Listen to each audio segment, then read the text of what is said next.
Hello and welcome to High Caliber TV, your source for figure and model updates every Wednesday and Friday. So today on Workbench Wednesday, I'm going to be showing the update on the base and where the figures are at. So as you can see, the base is essentially done. Now I've got all the counter shading turned out pretty well. As you can see where the shadows are, where the figures. The composition is one here, and one here, so the shadows would be relevant in there. And then we've got a little bit of variation in the stones with some hand painting and some clever airbrush angles for the base. The groundwork there, as you can see, it's a little bit varied with the different dust tones that correspond to the different tones on the wall so that it all blends together. I just fired the airbrush at different angles depending on which color I was using, which gave a really sort of built-in look, if that makes sense. And then there's some edge highlighting with a brush on some of the damaged areas and some initial like streaking. I think I did that with ink in there from those holes. They don't really mean anything. After I had finished them, I asked myself why I did that, but it just sort of adds a little variation. The figure's going to be standing in front of it anyway.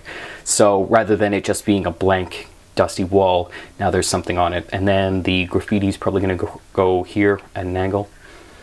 So yeah, the figures are, the Mantis figures here are coming along pretty well. The highlights on the base coat for his fatigues are all done. Same with his mate, and the Interceptor is about halfway through. I've got, as you can see, the woodland camo is basically done, but then I've got to do all the corresponding details, some edge highlighting on the camouflage itself, and then we'll move on from there. The Alpine figure here, it's a little bit harder to see because of the gloss or the semi-gloss from the floor wax, but the highlighting's done on his coveralls and his Interceptor is at the same stage. So for him, it's going to go on to the Nomex gloves, the combat boots, headgear, face, and then he's ready to go. So yeah, they're coming along pretty well. Some of the colors that I used and that I found were particularly useful for the excuse me, the American Woodland Camo, extra dark brown for the chocolate color instead of, as a good stand-in for NATO, and then dark brown was a really good highlight for that, just out of the bottle. This is my new favorite color, Panzer Uniform from Life Color. It's an off black. I think there's there's probably a little bit of blue-gray in the mix, so that's why it's sort of, it's not pure black, which is perfect. And this is an excellent stand-in for NATO Black because it's sort of scaled. And then for some of the highlights, the basic initial edge highlights, especially on the Alpine figures coveralls, I used IDF Sand Gray 2, which is a really, really good sort of muted gunship green almost, if that makes sense.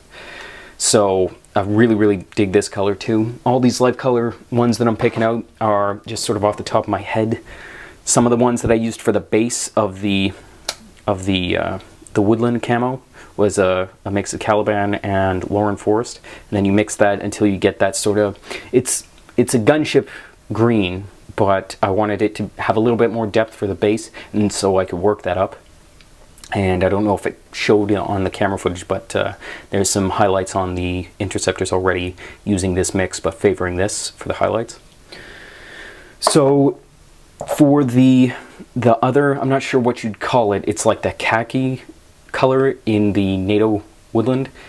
I used Talarn Sand from Citadel, and it works pretty well just on its own. And then I added some tan to create the highlights on that, but we're still not quite there yet with this color. So yeah, thanks very much for watching. Base is coming along pretty well. It's basically done. And then the figures are coming along really well, so they'll be done by next week. So yeah, thanks very much for watching. Check us out on Facebook, Pinterest, and Twitter. Really excited to have this base come along as well as it did. And I'm looking forward to using some of these techniques on the next thing that I do. So yeah, thanks very much for watching, and I will see you next time. Bye.